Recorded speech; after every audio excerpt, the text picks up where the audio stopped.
gallo negro era grande, pero el rojo era valiente. Ay, si es que yo miento, el cantar que yo canto lo borra el viento. Ay, qué desencanto, si ha de borrar el viento lo que yo canto. Se encontraron en la arena y atacó el negro primero. Se encontraron en la arena y atacó el negro primero. El gallo rojo es valiente, pero el negro es traicionero. El gallo rojo es valiente, pero el negro es traicionero. Ay, si es que yo miento, el cantar que yo canto lo borra el viento. Ay, qué desencanto, si ha de borrar el viento lo que yo canto. Gallo negro, gallo negro, gallo negro te lo advierto. Gallo negro, gallo negro, gallo negro te lo advierto. No se rinde un gallo rojo más que cuando está ya muerto. No se rinde un gallo rojo más que cuando está ya muerto. No se rinde un gallo rojo más que cuando está ya muerto.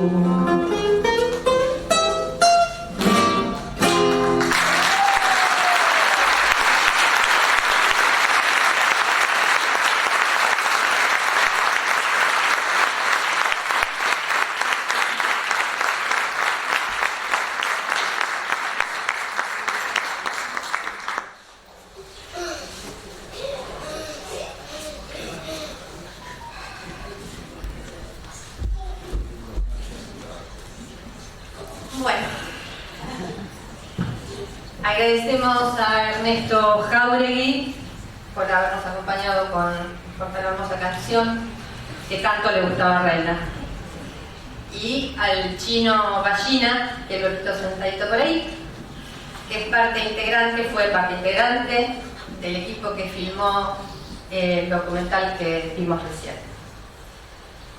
Reina estaría celebrando hoy 104 años de vida y falleció en el año 2001, también en el mes de mayo. Hoy estamos acá celebrando la posibilidad de haber organizado este encuentro para evocarla, para traerla de nuevo con nosotros, a pesar de que ella siempre va a estar presente entre nosotros.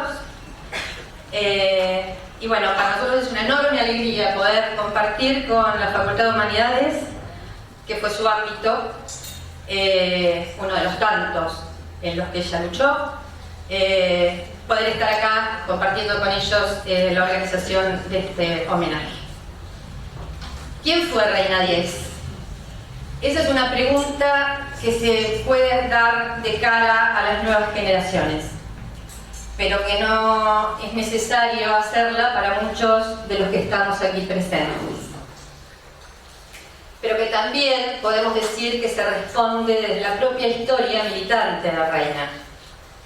Para ella fue fundante la militancia anarquista de los años 30, la lucha por la libertad de los presos políticos. Nos preguntábamos entonces, ¿por qué ahora? Y mientras organizábamos pensábamos que, entre otras cosas, porque es necesario, necesitamos recuperar tradiciones de lucha y unidad, como la de ella. Traer al presente la historia de mujeres valientes, desafiantes, que permanentemente apostaron a la unidad y a la libertad sin especulación, con miradas estratégicas más allá de las coyunturas adversas, que buscaron siempre la palabra justa, auténtica, como ella misma decía en el documental. Y esta coyuntura nos interpela especialmente. Por eso, en los dos bloques, hoy vamos a tener dos bloques de oradores, de compañeros y compañeras que van a compartir algunas palabras con nosotros, vamos a ir buscando algo de todos esos aportes que ella realizó en diferentes dimensiones. El primer bloque con el que vamos a comenzar tiene que ver con la apuesta universitaria, una apuesta por romper con todas las jerarquías y por transformar tanto aspectos curriculares como aspectos didácticos, por pensar, por pensar otra universidad, una universidad donde los trabajadores sean el centro, tanto aquellos que pueden acceder a la universidad como aquellos que son los sostenes cotidianos. Entonces, desde ese lugar hemos organizado la actividad de hoy y luego vamos a tener un segundo bloque en donde nos concentremos más en su militancia precisamente por la libertad y la solidaridad con los presos políticos y en la militancia por derechos humanos, en lo que quizás muchos acá podrían también dar testimonio. Agradecemos a todos los asistentes, iremos nombrando a cada uno y a cada una de quienes se encuentran. En verdad son esos actos donde uno tiene ganas de mencionar casi a todos y a todas los que se encuentran acompañándonos. Pero entre las adhesiones que nos llegaron también decidimos que lo que íbamos a priorizar era nombrarlos a todos y agradecerles mucho los mensajes, porque es muy difícil también ponerle el ritmo y la dinámica a una actividad con las características que le imaginamos, ¿no? de unidad precisamente y tan compartida. Por eso, entre las adhesiones sí les menciono que nos fueron llegando mensajes de la Asociación ANAHí, de la PDH de La Plata, la Asamblea Permanente por los Derechos Humanos de La Plata, el Equipo Argentino de Trabajo e Investigación Psicosocial, el EATIP, de HIJO en La Plata, y en el ámbito universitario del presidente de la universidad, Fernando Tauber, y de muchas facultades. Entre ellas menciono a la Facultad de Periodismo y Comunicación Social, a la Facultad de Ciencias Exactas, a la Facultad de Psicología, a la Comisión por la Memoria de la Escuela de Sanidad, a la Dirección del Liceo Víctor Mercante, a la Dirección de Derechos Humanos de Ciencias Veterinarias, a la Dirección de Derechos Humanos y Género de la Facultad de Trabajo Social, al Laboratorio de Investigación, Movimientos Sociales y Condiciones de Vida de la Facultad de Trabajo Social y al Departamento de Artes Plásticas de la Facultad de Bellas Artes. Vamos a comenzar entonces pidiéndoles que se acerquen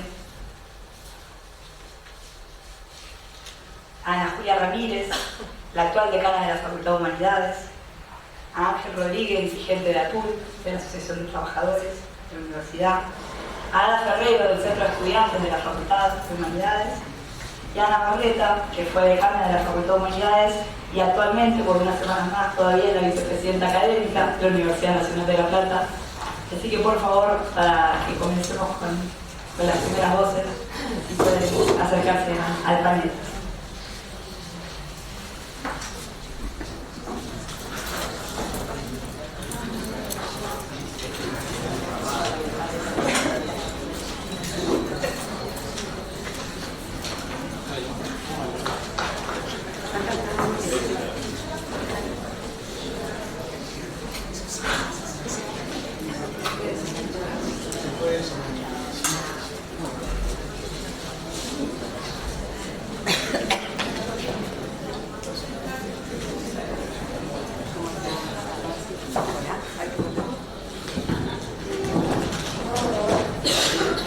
Hola, ¿se escucha?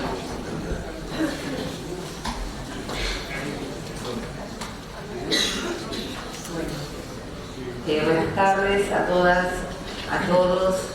Es para mí un gran placer realmente poder darles la bienvenida y agradecerles su presencia en este acto homenaje a Carmen Josefina Suárez Wilson de Diez, mejor conocida por todos como Reina Diez. Un homenaje pensado por la Comisión de Memoria, Recuerdo y Compromiso de la Facultad de Humanidades en el marco de las actividades que desde la facultad desarrollamos durante el mes de la memoria o con intención de contribuir al mes de la memoria de la UNLP, pero también organizado conjuntamente con familiares, todos aquí presentes, y con todos aquellos que realmente se sintieron interpelados por la iniciativa. La idea de manejar a Reina Diez no fue casual, por supuesto. En esta iniciativa convergieron el espacio de reflexión que, como todos los años, nos damos en la facultad para pensar cómo seguir sosteniendo con un impulso renovado y potente nuestro compromiso con las luchas por la memoria, la verdad y la justicia, con la inusitada y desbordante presencia del movimiento de mujeres y de su agenda feminista en el espacio público y en la discusión política que se expresó temprano desde marzo con el impresionante paro por el Día Internacional de la Mujer, que nos movilizó a cientos de miles de nosotras hacia las calles y que prosiguió de alguna manera con la casi inmediata, posterior y exitosa por primera vez presentación realizada por la campaña por el aborto legal, seguro y gratuito de un proyecto de ley a favor de la interrupción voluntaria del embarazo, hoy todavía en discusión en la Cámara de Diputados. Fue en el marco entonces de las distintas iniciativas que desde la facultad estuvimos desarrollando para acompañar y sumarnos a estas luchas feministas que la Comisión de Memoria propuso homenajear este año a Reina Diez, una luchadora por los derechos humanos, la primera decana de la Facultad de Humanidades. Una mujer de la que en la universidad e incluso en nuestra facultad se sabe bastante poco. Y creo que esto es porque su trayectoria como docente, como autoridad en la Facultad de Humanidades, está particularmente asociada a este periodo tan controvertido, vertiginoso y relativamente poco estudiado, como fueron los años 73-74. Esto significó que la organización de este homenaje también implicara iniciar un proceso de investigación más detallado sobre su vida y particularmente sobre su trayectoria y su paso por nuestra facultad. Un proceso de investigación que, por lo menos para los que no la conocíamos con mucho detalle, no para de abrir ventanas que echan luz sobre una figura particularmente interesante que desborda, me parece, los perfiles más estereotipados y nos conecta con una mujer que encarna una larga y diversa o múltiple historia de militancias y compromisos, de militancia y compromiso con las luchas obreras ya desde los años 30, con la militancia por los derechos de los presos políticos y con la militancia universitaria durante los 70 y con la continuidad de su militancia en el movimiento de derechos humanos posteriormente, pero ya en tiempos de la dictadura, tempranamente. Una historia, una trayectoria que nos interpela desde sus múltiples dimensiones, pero que en particular, en lo que se refiere a la historia de nuestra facultad, nos permite no solamente profundizar nuestro escaso saber sobre este particular y tan interesante momento de nuestra historia político-institucional, sino también y sobre todo repensar nuestros vínculos con ese pasado y con esa trayectoria. Reina Diez nació en Junín en 1914 y se recibió de profesora de letras en nuestra facultad en el año 64, después de haber iniciado sus estudios hacia mediados de la década del 30. Estudios que se vieron interrumpidos durante más de 20 años, durante los cuales Reina se dedicó a militar en las filas del anarquismo y viajar por el interior organizando mítines obreros, a trabajar como maestra y fundar escuelas, a ser esposa y madre de 5 hijos. Hacia principios de los años 60, ya separada, volvió a la ciudad de La Plata, donde se volvió a vincular con la universidad de múltiples modos y terminó su carrera de profesora de letras en el año 64, como dije al principio. Desde que se recibió, quedó vinculada al Departamento de Letras, fundamentalmente como profesora auxiliar de distintas asignaturas. Hacia 1973 la encontramos siendo auxiliar de la Cátedra de Introducción a la Literatura. Ese mismo año, como resultado de la ola de tomas ocurridas durante la primavera camporista y que tuvieron en nuestra universidad y en nuestra facultad sus expresiones particulares, fue designada a mediados de julio directora del Departamento de Letras con el apoyo, por supuesto, del claustro estudiantil, el que sin duda la había convertido ya en su referente y su maestra. Acá tengo para leer, me parece interesante, si me permiten, muy cortito, su designación como directora del Departamento de Letras, La Plata, 20 de julio de 1973. Vista la situación del Departamento de Letras intervenido ante la renuncia de su jefe, doctora Alma, yo no veo nada, Marani, teniendo en cuenta la necesidad de renovar la orientación de dicho departamento de acuerdo a los lineamientos generales establecidos para la universidad en el marco del proyecto de reconstrucción nacional, atento a los méritos que su trayectoria en la lucha por la liberación nacional y su nivel académico ostenta la profesora Carmen Josefina Luisa Suárez Wilson de Diez, el delegado interventor de la Facultad de Humanidades y Ciencias de Educación resuelve designar en el cargo de jefe interventor del Departamento de Letras con carácter interino a la profesora Carmen Josefina Luisa Suárez Wilson de 10 a partir del día de la fecha. Comuníquese, qué sé yo. Sigue lo de forma. Firman Beatriz Quiroga de Porfirio, secretaria de Asuntos Académicos, Ricardo Juan Gómez, decano. Dos figuras también muy importantes para nuestra facultad. Y muy interesante la designación, el modo en que está escrita, cómo está justificada, el uso del masculino para referirse a una mujer, ¿no? Con este perfil. Bueno, digo muchas cosas para pensar desde este tipo de documentos. Desde su gestión en el departamento, desde este 20 de julio de 1973, Reina introdujo cambios que venían siendo reclamados por los estudiantes para actualizar y modernizar los planes de estudio de la carrera en sintonía con los tiempos que corrían. Por ejemplo, se redujeron las materias obligatorias de las lenguas clásicas de griego y latín, que eran 8-2, manteniendo las demás como optativas. Se introdujeron nuevos seminarios que vinculaban la literatura con otros dispositivos, como el Seminario de Literatura y Cine, seminario del que ella creo que dictó, porque daba también esos contenidos, me parece, en el Bachillerato de Bellas Artes, ¿no? O de seminarios como Poetas Militantes, César Vallejo, Fernández Retamario, Ernesto Cardenal, u otro seminario propuesto en este marco, Ensayo y Realidad Nacional, Viñas Hernández Arregui y Sábato. Por ejemplo, reemplazó, estando frente al del departamento, se reemplazó el espacio curricular Literatura Iberoamericana por 2 espacios curriculares dedicados al estudio de la literatura y la cultura latinoamericanas.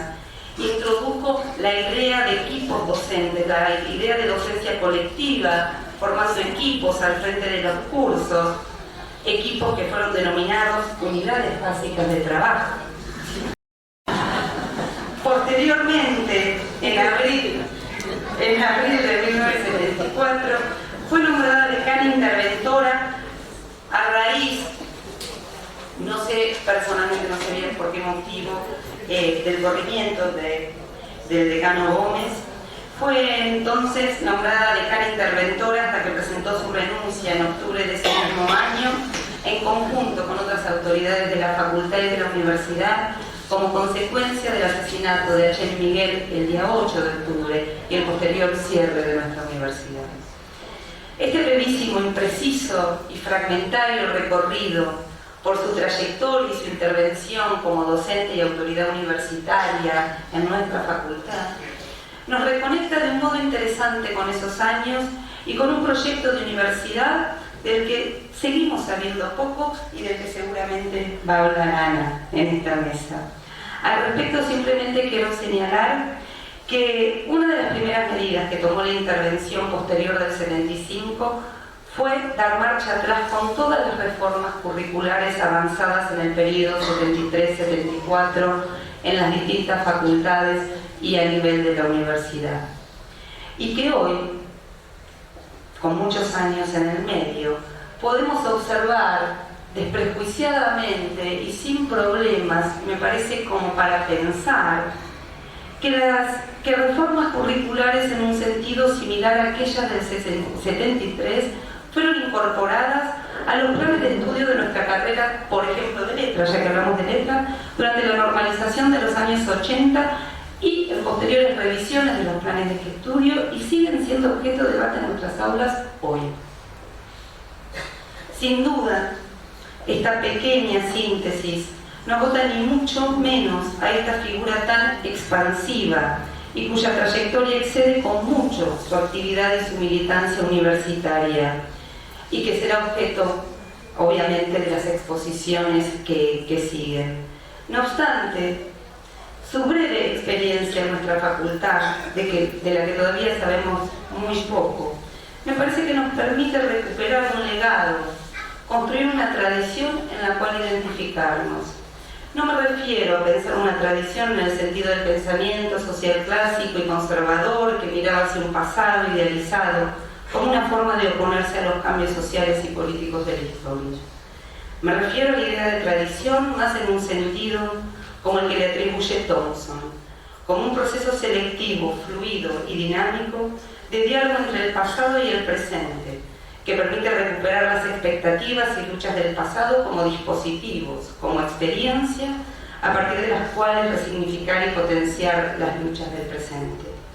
En lo personal, o más en términos personales, finalmente, como actual decana de la facultad y compartiendo la mesa con Ana Barleta, la segunda decana de nuestra facultad y todavía por unos días la primera mujer que llegó a ocupar la vicepresidencia de nuestra universidad, compartiéndola también con Ada, la presidenta o vicepresidenta del Centro de Estudiantes de nuestra facultad, y con tantas otras mujeres que están en esta sala y que han ocupado lugares tan destacados, siguen ocupando lugares tan destacados en nuestras instituciones, en nuestra sociedad.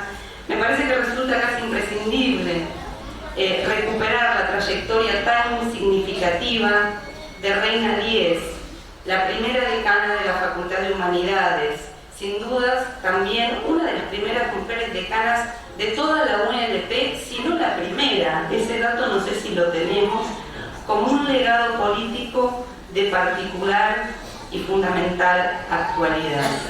Quiero terminar simplemente releyendo esas palabras tan hermosas con las que cerró la propia reina su propia presentación. Las mujeres tenemos que tomar una actitud viva, tenemos que tomar una actitud decidida. No basta la lágrima, no basta la solidaridad, no basta la compañía afectuosa de la carta, de todo lo que se necesite. Tiene que estar también la protesta y, si es necesario, formarse sobre la personalidad sumisa, cariñosa, afectiva, una nueva personalidad luchadora, fuerte y belicosa. Todas las mujeres tienen que dar ese paso adelante. Seguramente hay muchísimas otras mujeres en nuestra historia que no conocemos y que tenemos que recuperar. Y este es un primer paso en ese sentido. Muchas gracias.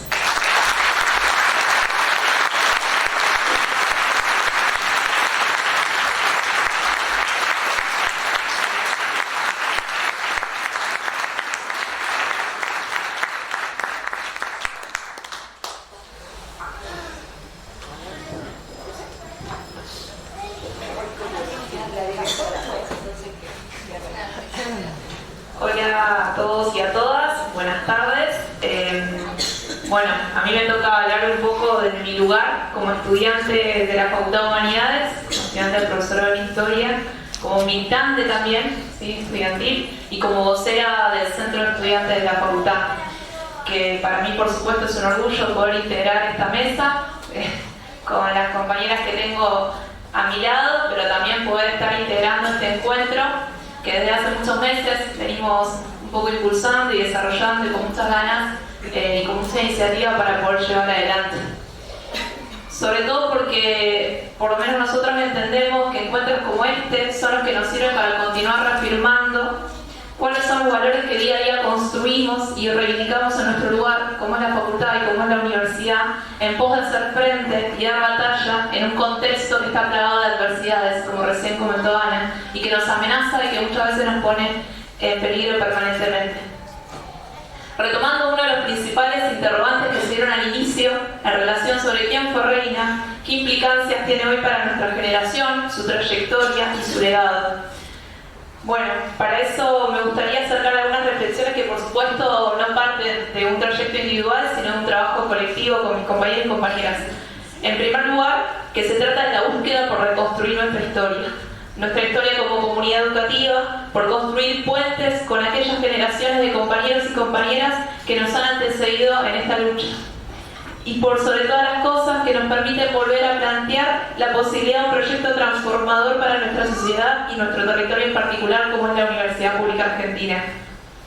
Este homenaje, recuperar esta historia de vida, para nosotras irrumpe, de alguna forma en medio de un contexto, como recién mencionaba, donde día a día se retrocede cada vez más, donde quieren convencernos por diferentes medios que no existe, que no hay lugar para alternativas esperanzadoras para nuestro pueblo que nos permitan salir adelante. Sin embargo, desde mi lugar y mi trayecto personal, por lo menos en estos poco más de 3 años que transito en la universidad pública, aprendí la mayoría de las cosas que tengo claras hoy en día. Aprendí lo que puede la fuerza de las convicciones, aprendí que a veces la justicia existe y que la lucha, si no es colectiva, no es.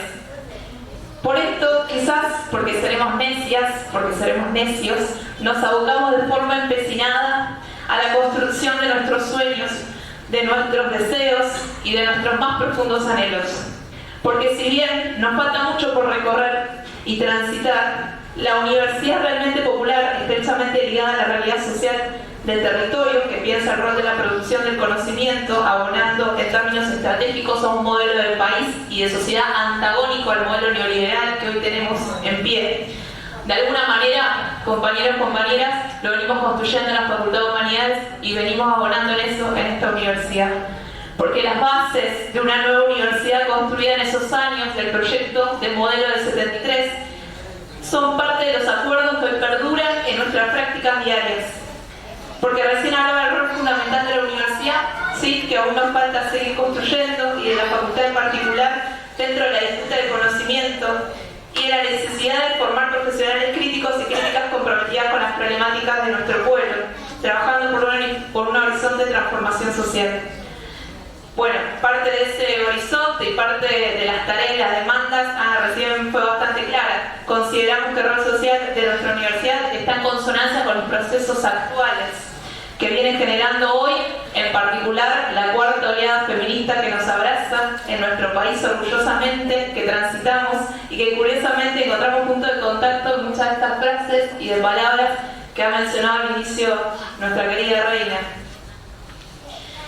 Y en ese camino, consolidando la educación superior, abonando entre docentes y estudiantes a la conformación de nuevas estrategias de enseñanza que sean innovadoras, que repiensen a la sujeto universitaria para plantear a la calidad educativa sin día el concepto de meritocracia, ¿no?, como el macrismo y el gobierno quieren imponer, para pensarnos como constructoras de un conocimiento fuertemente implicado en nuestra realidad social.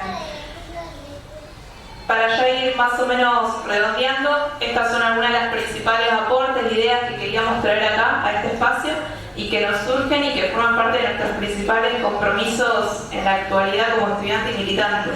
Y que es un compromiso a nuestra historia, es un compromiso hacia Reina, hacia ustedes, hacia nuestras compañeras, compañeros y hacia nuestra querida universidad. Porque no nos alcanza con lo que el presente hoy nos deja. No nos resignamos a la derrota, porque nos respalda una tradición histórica de lucha de nuestra comunidad universitaria que nos enorgullece y nos insta a volcarnos en las aulas y en las calles a defender lo nuestro, lo que nos corresponde. Porque esto es algo que nosotras reivindicamos todos los días.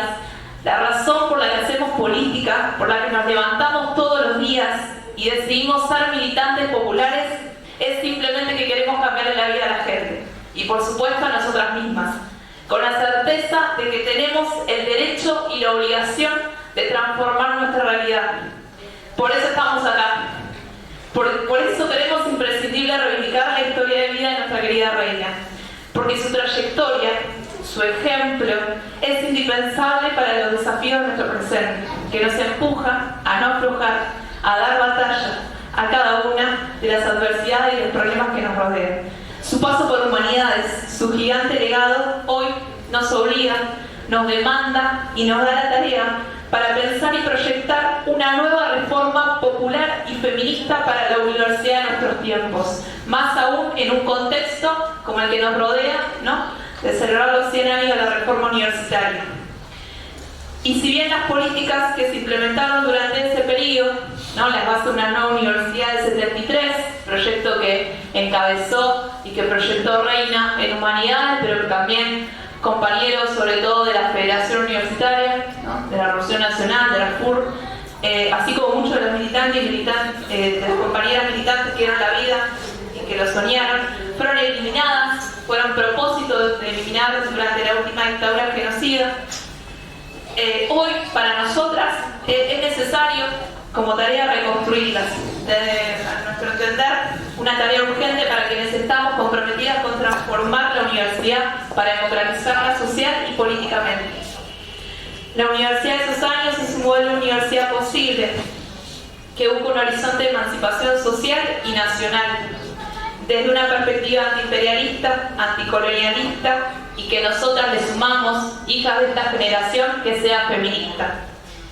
Por eso consideramos que reconstruirlo y estudiarlo es necesario, ¿sí? Nos queda mucho, porque nos permite hacer presentes los horizontes, banderas y lucha de todos y todas aquellas que en su momento le dieron vida, para que hoy nosotras retomemos sus sueños en la búsqueda de transformar y de seguir construyendo el camino de esta institución que hoy orgullosamente nosotras transitamos. Muchas gracias.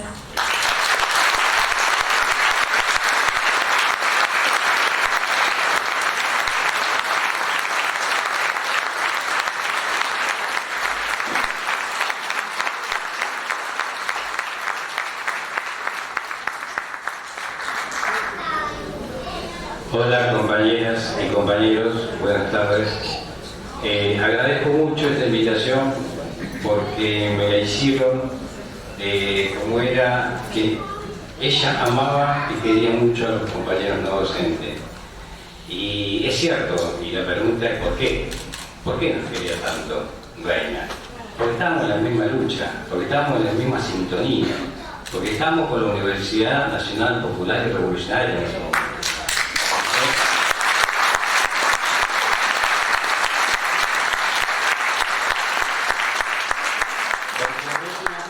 Combativa, revolucionaria.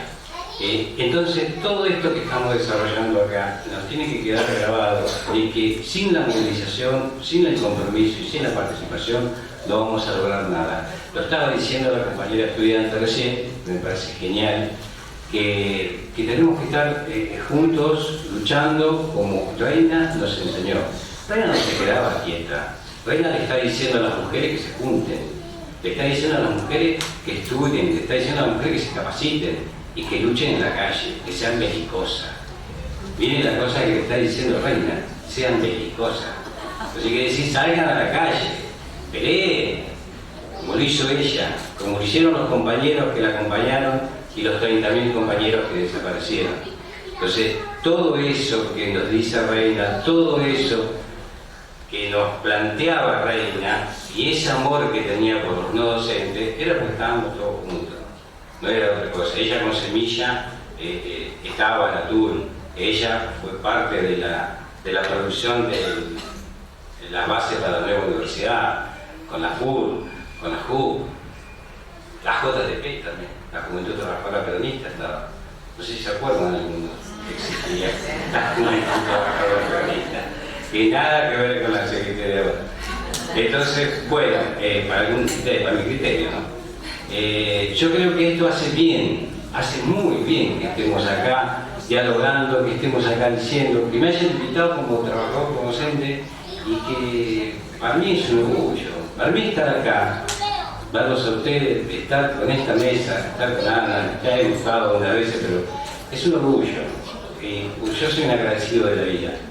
Me he jubilado hace poco, trabajé 49 años en el ámbito de la universidad y esto es una caricia del corazón que me están dando. Y les agradezco mucho. Y le agradezco a Reina, porque si no hubiese existido Reina, no estaríamos acá. No estarían los compañeros combatientes, los compañeros combativos, los compañeros que estaban en la calle. Reina daba esa imagen. Reina daba esa impronta de salir, de no quedarse quieto. Y el quedarse quieto es burocratizarse, compañero. Entonces sabemos que en toda institución que alguien se queda quieto, se burocratiza. Tanto yo, tanto estudiante, tanto docente, lo que sea. Hay que trabajar y hay que seguir modificando cosas en la universidad. Recién decíamos que estamos en el plan de que hay una universidad nueva, que hay cambios. Tenemos que profundizar más los cambios. No nos podemos quedar quietitos. Y la historia se cuenta, la historia se vive, la historia se lee, y la historia que nos dijo Reina es que no nos quedemos quietos. Así que quiero, compañeros, que la historia perversa que estamos viviendo actualmente, la historia nefasta y repetida, porque esta historia es repetida en el ámbito de nuestro país, desde los fusilamientos del 55, del golpe de Estado del 56, de la persecución a los compañeros, del lucha y vuelve. Todo eso es reina. Todo eso, por más que venía de una posición anárquica, ella era peronista.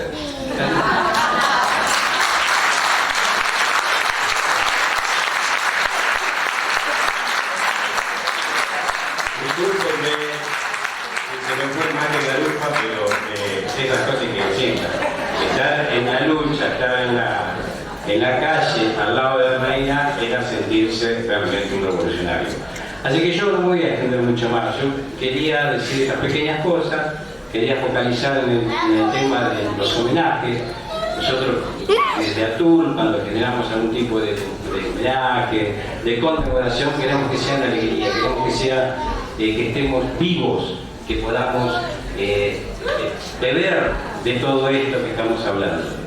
Y el beber de lo que estamos hablando significa copiar a la reina. Hay que copiarlo. Más que nada las mujeres. Tienen que copiarla. Las mujeres van avanzando mucho, guarda, van avanzando mucho, pero la han copiado a la reina y tienen que seguir copiándola. Y los hombres tenemos que seguir copiándolo. No podemos dejar que este virrey que nos está gobernando ahora continúe con esta barbaridad que está haciendo. Fue su virrey. Yo iba a hablar desde el corazón, o sea, discúlpenme, pero mi corazón me dice que estamos gobernados por un virrey. Si ustedes ven a la historia que yo les dije anteriormente, lean la historia y van a ver qué función cumplían los virreyes. ¿No es cierto? Era lo que decía la reina madre, que no es nuestra reina madre.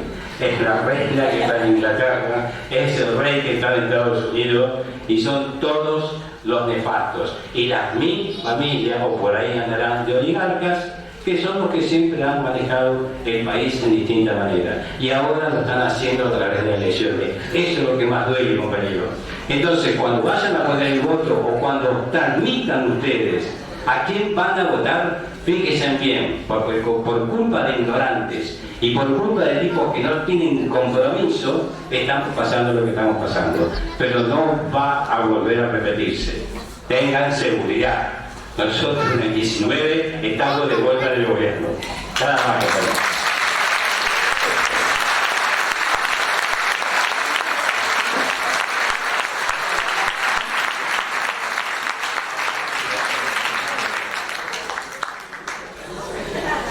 Bueno, ahora te digo.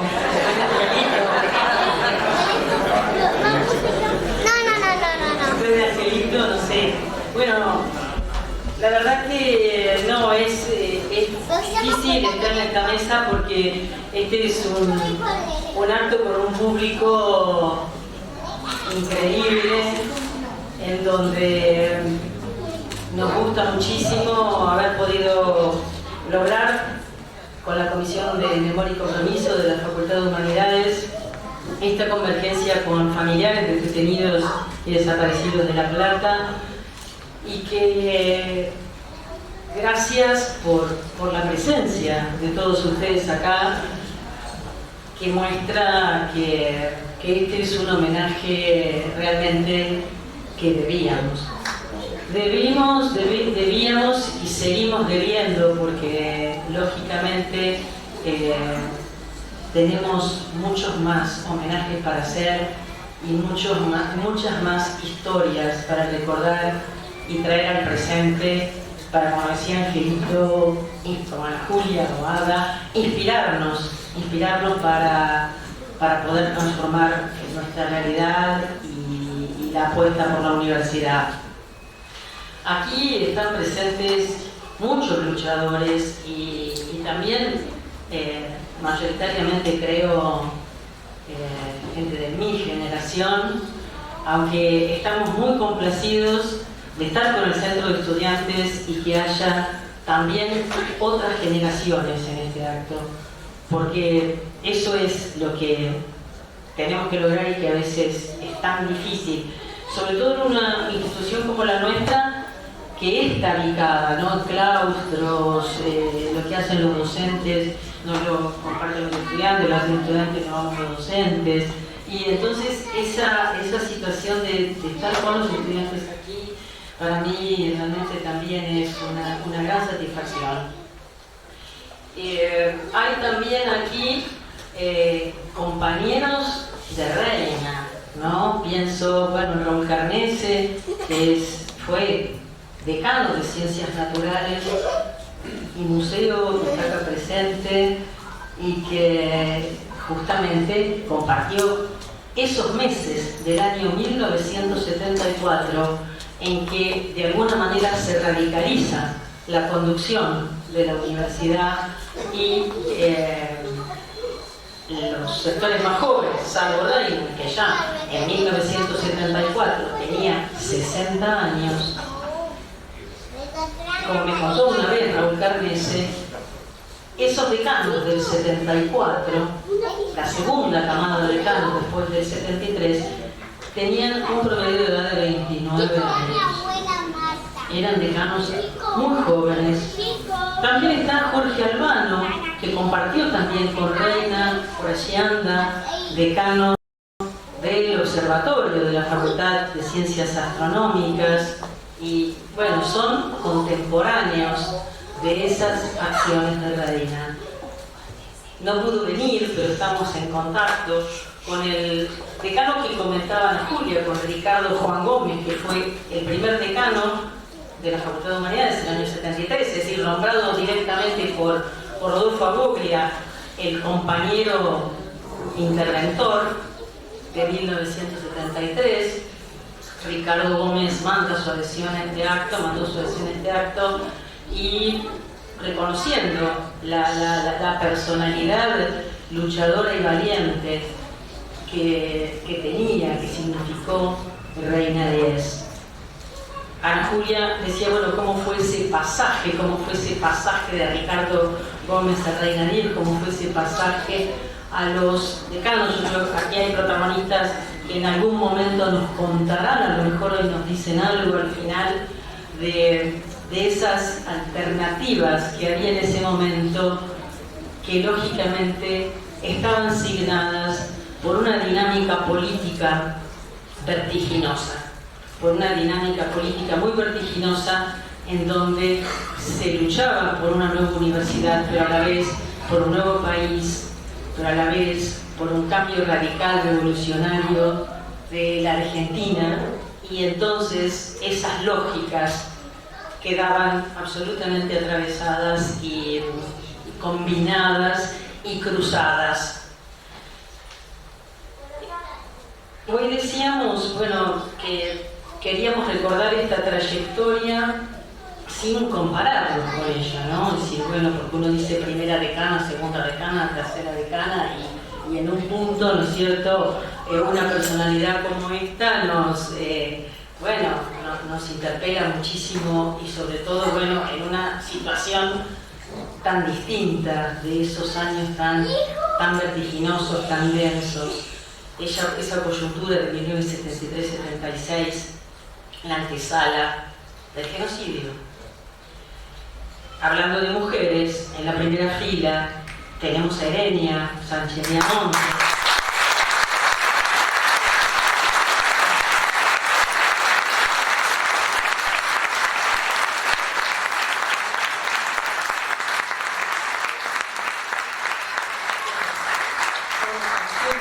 Que nos acompaña, ¿no? Es como la madre de la universidad en este momento, ¿no? Que nos han abandonado otras madres, como Adelina Galalles, ¿no? Que siempre también nos acompañaban en todos los actos. Estoy hablando de mujeres valientes, ¿no? Mujeres en la calle, como decía Angelito. Bueno, es muy bueno, es muy entusiasmante seguir contando con la compañía de Erenia en nuestras actividades.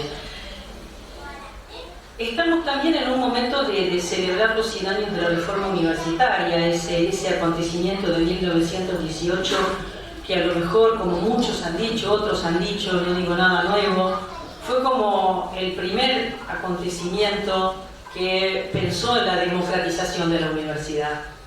Pero luego, ¿no es cierto?, en todos estos 100 años, hubo otros momentos de luchas y de transformaciones de la universidad que fueron completando, enriqueciendo una idea de universidad. Siempre se habla, ¿no es cierto?, o más o menos se habla de la ley del primer peronismo de 1949 que estableció el ingreso irrestricto en las universidades, es decir, el proceso democratizador que significó una nueva oleada democratizadora en donde la clase obrera, la clase trabajadora, los sectores populares ingresaron a sectores, a instituciones, bueno, que si no se les estaba vedada era bastante difícil su acceso.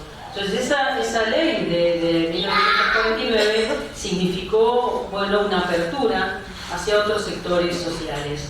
Y bueno, evidentemente el proyecto de la Universidad Obrera, de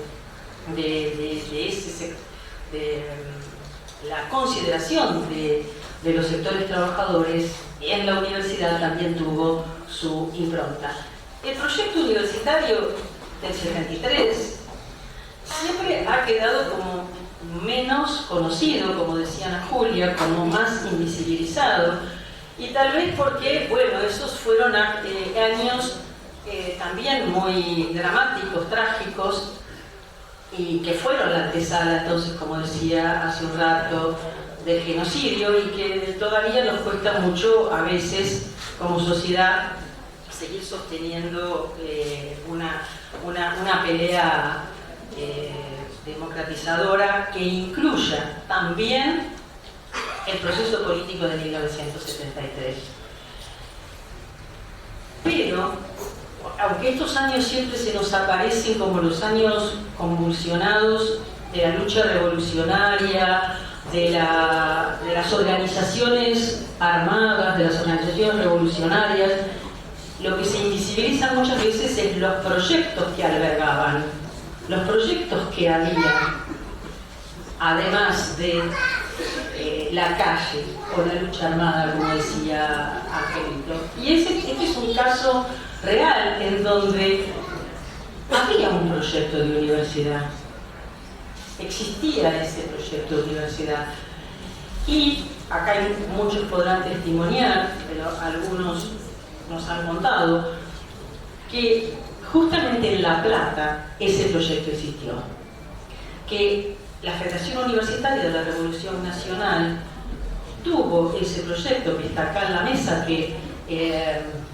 ADULP lo reeditaron hace unos años, y que existió desde fines del año 1972 en las juventudes peronistas de La Plata, la idea de que, bueno, no bastaba solamente con la protesta, la lucha callejera, la violencia de irrumpir en la universidad porque estaban proscriptos, sino que era necesario tener un proyecto, es decir, que era necesario también conquistar a la universidad desde adentro, es decir, no solamente, ¿no es cierto?, la universidad solamente será del pueblo cuando el pueblo conquiste el poder, sino también pensar que en la universidad podría haber un proyecto. Y ese proyecto es las bases para la nueva universidad de la Federación Universitaria de la Revolución Nacional, que se pone en marcha en los primeros meses del año 1973. Algunos testimonios dicen a pedido del candidato del peronismo, que era Héctor Cámpora, y que luego, ¿no es cierto?, en su discurso de 25 de mayo del 73, reivindica como proyecto para una universidad diferente, para una nueva universidad. La nueva universidad, por supuesto, en todos estos años, en los 100 años de la reforma, muchísimas veces se habló de nueva universidad. Podemos, no sé, 10 veces, 15 veces, ¿no? ¿Cuántas veces se dijo esta es la nueva universidad? En esta época, en los 70, todo era nuevo. ¿no? El hombre nuevo, la nueva izquierda, una nueva cultura, una nueva antropología. Todo era agregarle la palabra nuevo. Pero este proyecto de las bases tenía componentes realmente muy atractivos, algunos de los cuales, como decía Angelito, o como decía Ana Julia, a lo mejor están presentes hoy en nuestra universidad. A veces nos cuesta decir eso porque fue tan dramático, tantas vidas se perdieron, que cuesta decir que algunas cuestiones están hoy presentes, como si nos hubiera costado un poco menos, ¿no? Es difícil. ¿Qué creo que está? ¿Cuáles serán esos componentes? Primero, el acceso abierto a todos.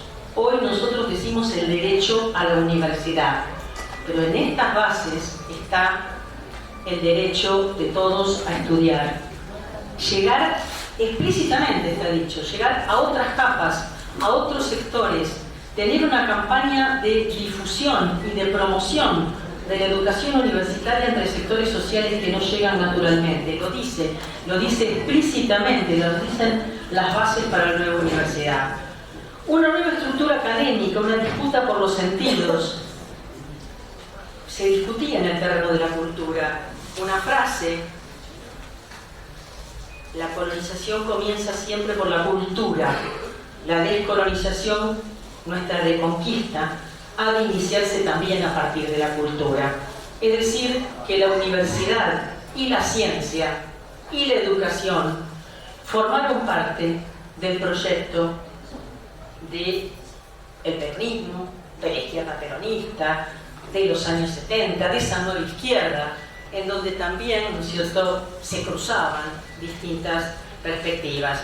Entonces, una disputa por los sentidos, una disputa por la cultura, por contar una cultura universalista y abstracta, por una cultura que tuviera que ver con las necesidades y demandas de la sociedad y sobre todo, bueno, del pueblo, que era la gran palabra, ¿no?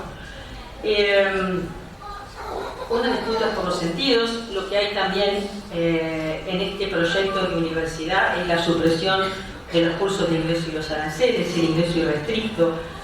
Pensar en una inscripción latinoamericana, es decir, estudiantes latinoamericanos y la patria grande.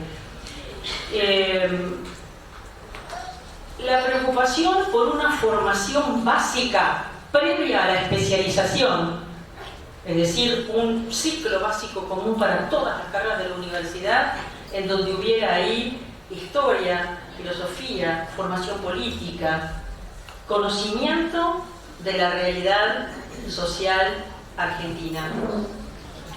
Una formación básica para todos y una formación específica luego de esa formación básica.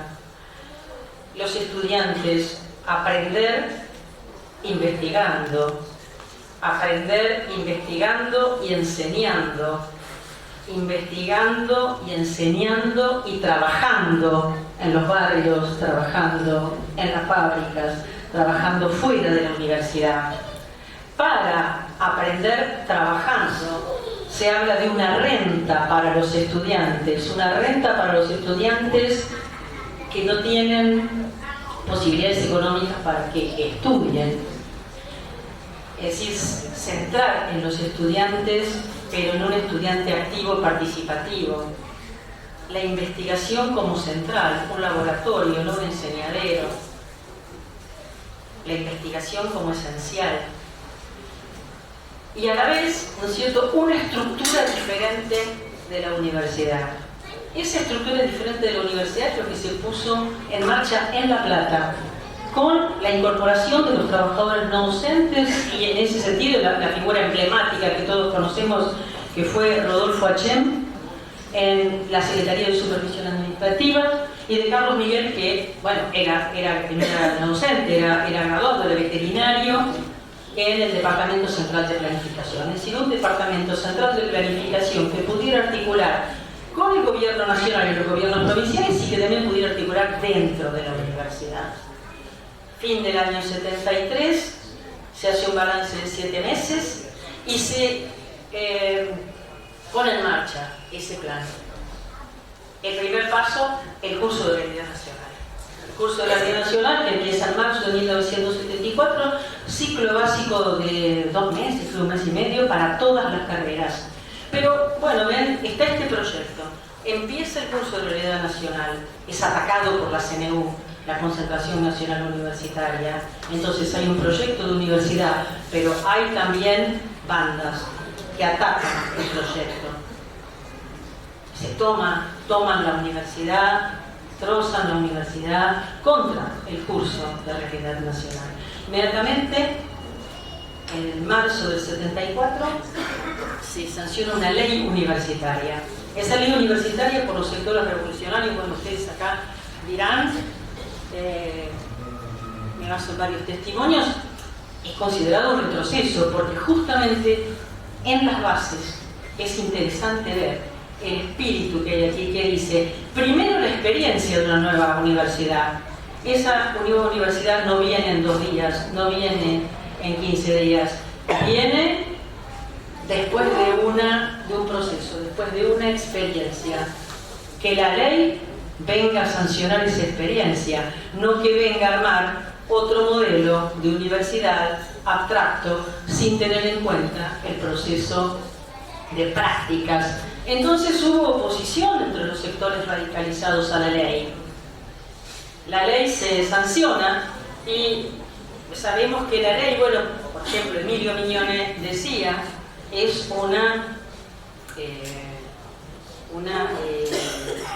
un acuerdo entre el peronismo y el radicalismo para la sanción de esa ley, y muchos consideraron entonces que esa ley no representaba el proceso que se estaba viviendo en estos primeros 10, 11 meses de transformación de la universidad. Por eso renuncia Rodolfo Agoglia, entre otras cosas, bueno, problema de salud. Agoglia, el primer rector de la universidad, renuncia. Y ahí es donde se produce el recambio. Y los que habían sido secretarios académicos, que aquí dice, los niveles de conducción se completaron con la designación de secretario de Asuntos Académicos que con su juventud y su militancia aseguran un proceso creador, inédito, alejado de falsas antinomias, de compromisos frenadores y de lacras de funcionamiento propias de la caduca universidad liberal. Estos que eran los secretarios académicos de los primeros decanos de la intervención, ascienden a ser los decanos del segundo momento. ¿Pero quién es el segundo momento? ¿Quién venía? Venía un rector, y ahora cuento una anécdota de Reina y termino porque esto puede llegar a ser infinito. El segundo rector fue Francisco Camperchioli. Venía de Italia, era un médico psiquiatra, especialista en psicología criminal y gran desconfianza de todo frente a Camperchioli. ¿Quién era Camperchioli? Se iba a garantizar el proceso de continuidad de la gran transformación que estaba viviendo la universidad o se iba para atrás. Bueno, esto lo dirá la historia, construyamos, pero finalmente sorprendió a Camperchioli, lo sorprendió a varios y garantizó esa continuidad después de una gran asamblea y toma de la universidad, 1500 personas, el patio, bueno, hay imágenes, ¿no?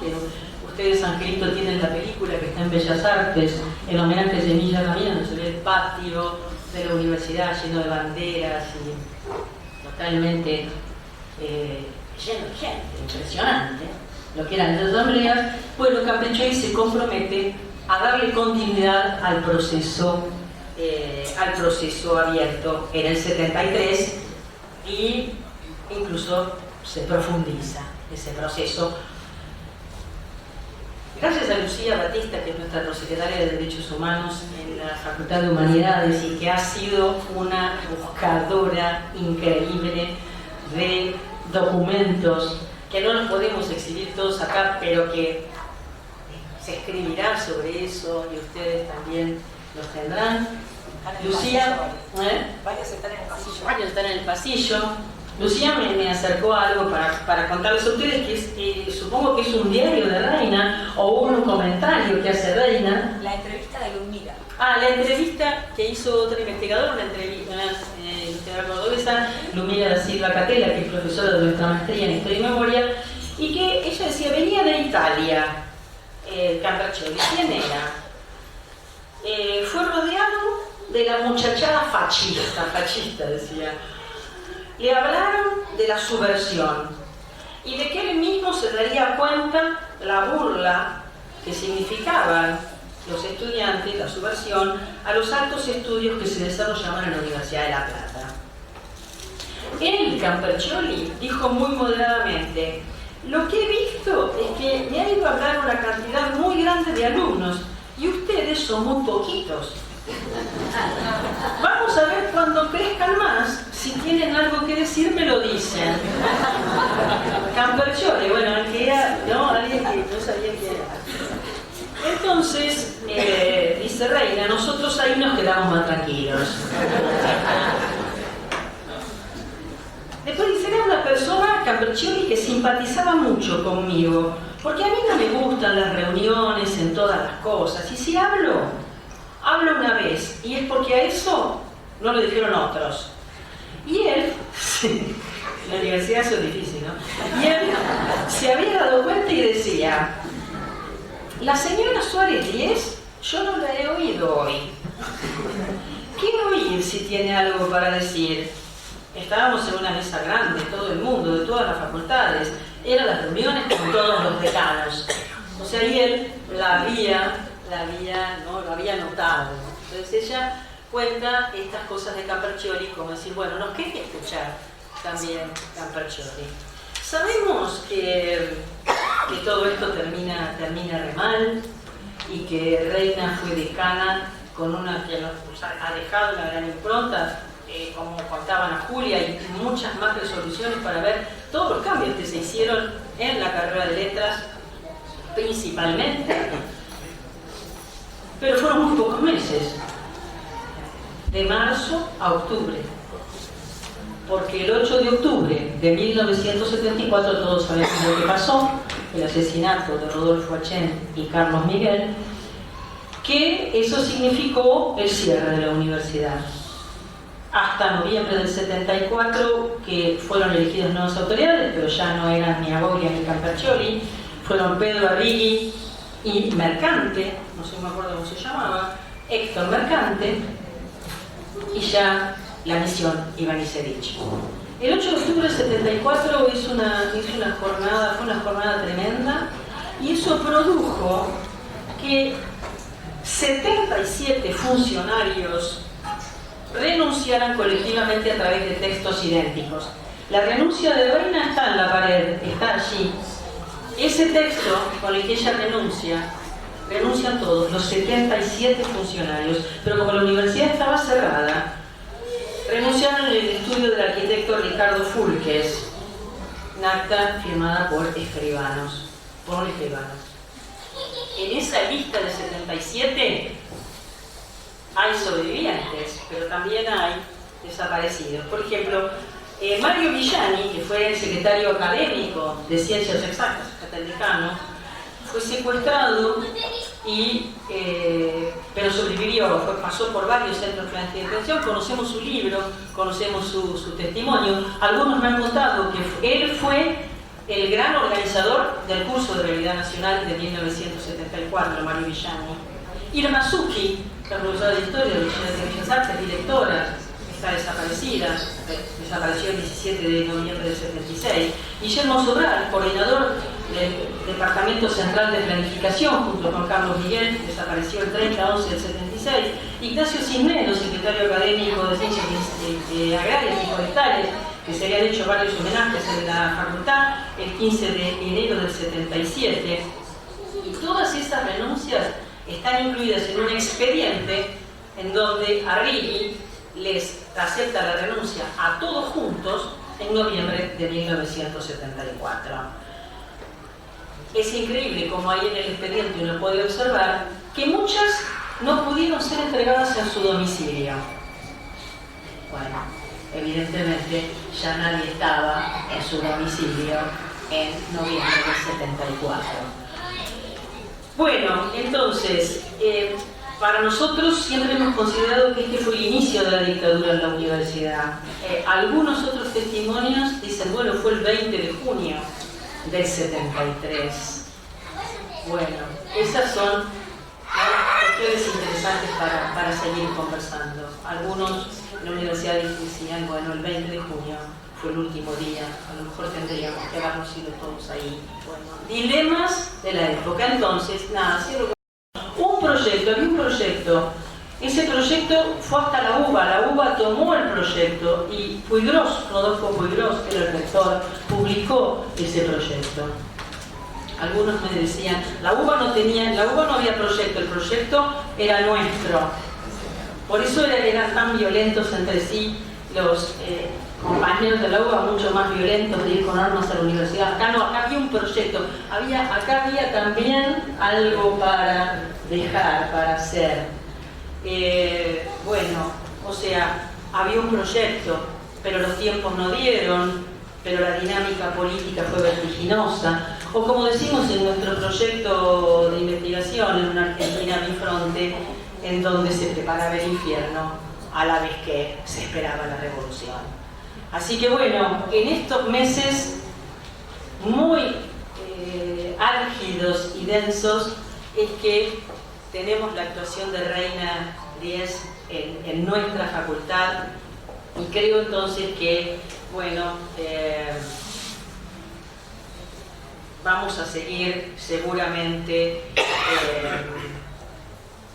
estudiando este tema y sobre todo pensar hoy, en este momento de celebración de los 100 años de la Reforma, cómo podemos incorporar a esa celebración aspectos, elementos que tienen que ver con este proyecto y que tienen que ser también no solo visibilizados, sino también potenciados, estudiados, profundizados e incorporados. Nada más.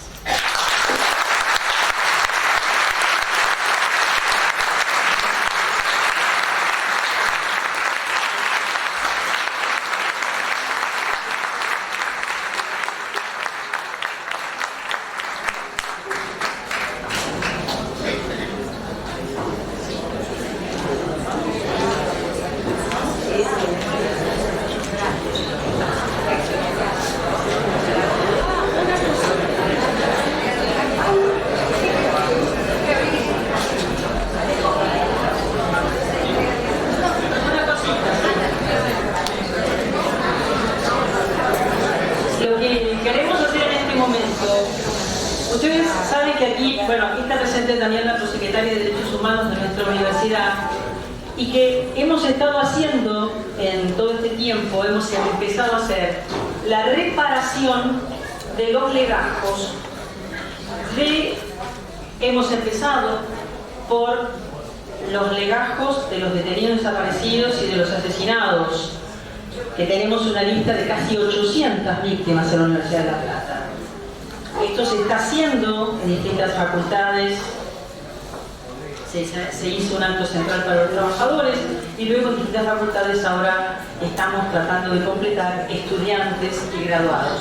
En un segundo momento vamos a también reparar los legajos de los sobrevivientes, es decir, todos aquellos que tuvieron que abandonar sus lugares de trabajo, pero que, bueno, les pasaron cosas menores, no fueron asesinados, pero también vamos a reparar esos legajos. El de Reina sería uno de esos, de un sobreviviente. Hoy entonces le vamos a entregar a Perla, no el legajo reparado, pero sí una copia del legajo. Vamos a hacer el legajo reparado y la reparación. Seguramente vamos a poder hacerlo en el momento en que también reconozcamos a las víctimas de la Facultad de Humanidades. En breve, seguramente, durante este año, en los próximos meses. Ahora solamente entonces le damos una copia.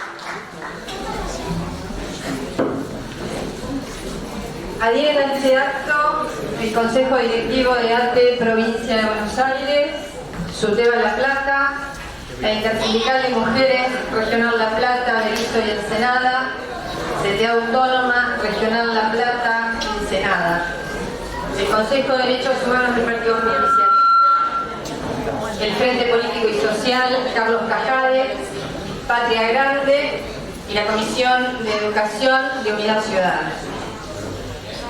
A continuación vamos a invitar a Anita Yakovnik, nuestra querida Anita, bueno, hija de nuestro queridísimo, inolvidable Eduardito.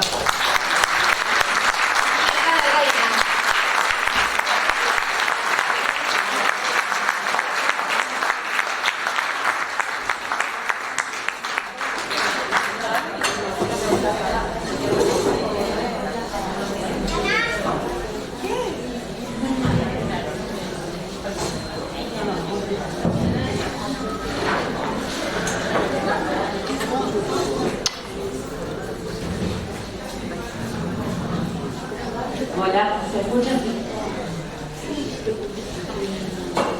Bueno, estoy muy emocionada. Sí, es muy fuerte. Fui invitada para leer algunas hermosas poesías de mi abuela Reina.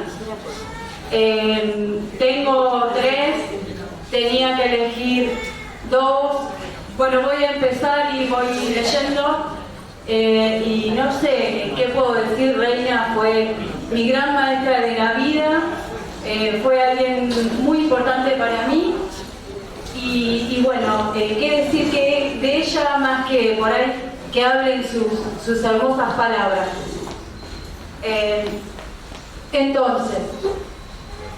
Entonces sí que fuera alegría el vivir. Entonces yo diría: de cara al sol mi canto, mi fuente de poesía se haría surtidor, para llegar a la belleza pura, porque toda belleza me la enturbia la vida, desde que sé mirarla con ojos de mujer. ¿Cuándo pondrá su listón rojo sobre los horizontes nuestra bandera universal? ¿Cuándo, en la garganta de la mujer y el niño, se hará caricia el bronce de la internacional? Se habrá de unir la mano callosa del obrero con la mano nerviosa del compañero artista. Una red de tractores borrará los linderos. El amor hecho humano, la ciencia sin fronteras. Saldrá el gineceo de la mujer, compañera de la acción y el reposo, de la pena y el gozo.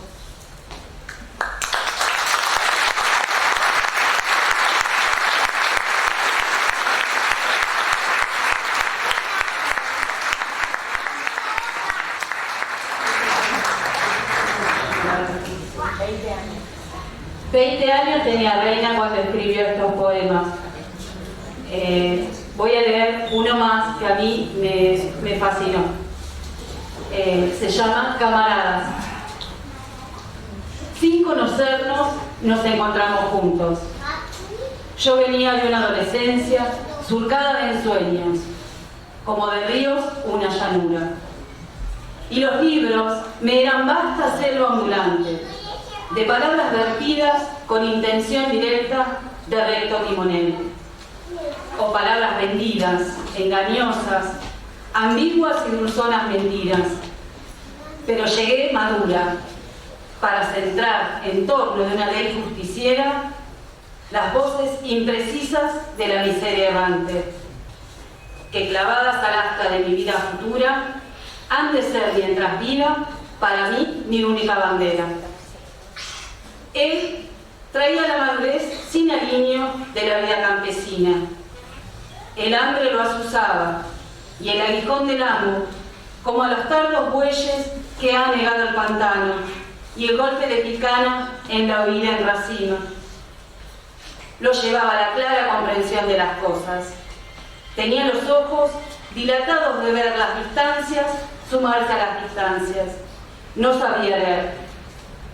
Llegamos al mismo punto y nos dimos las manos, camaradas los dos.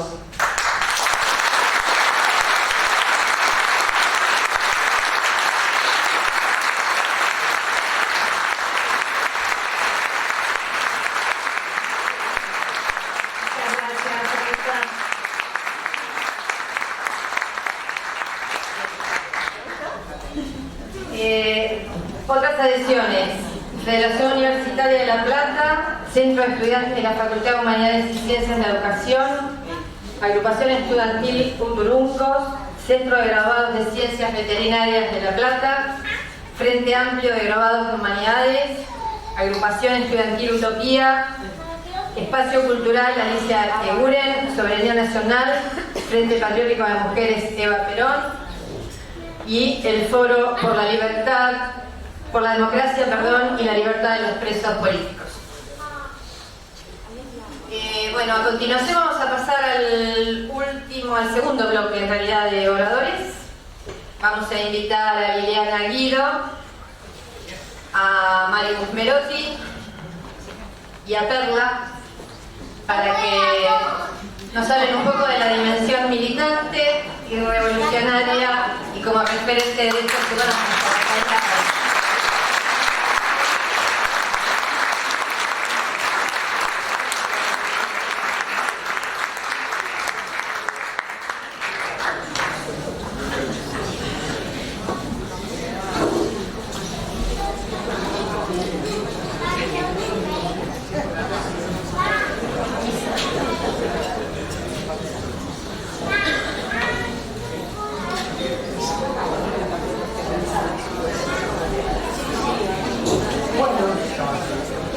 Jamás me imaginé que esto iba a ser posible.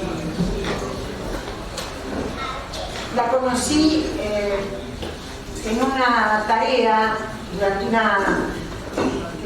un recreo en la fábrica de propulsora, un recreo que tenían los obreros, y que la Comisión de Familiares de Presos Políticos decidía hacer visible la situación de los presos. Aprovechando ese recreo, aparecíamos con los fondos de la propulsora, llevábamos un tanque de combustible, se subía, tenía más de 50 y pico de años, nos indicaba en edad, y comenzaba a hablar de esta manera tan profunda y tan sentida para conmover a aquellos que de alguna manera ella nos referenció cuando la reprodujeron en su alegato en defensa y por la libertad de los presos políticos de aquel entonces, los que salieron el 25 de mayo del 73. La conocí,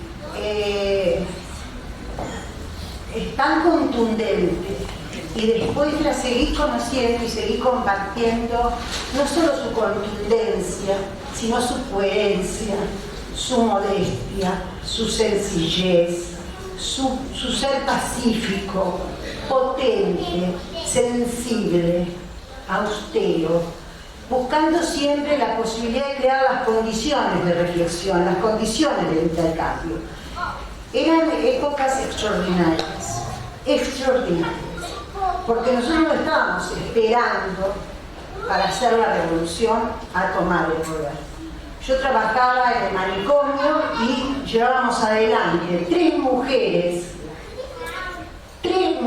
llevábamos adelante el inicio de la tarea de desmanicomialización. Teníamos una ilusión, una imaginación, una convicción, una voluntad que nos daba todo ese mundo y esa particularidad de la Argentina que nos hacía honrar la vida.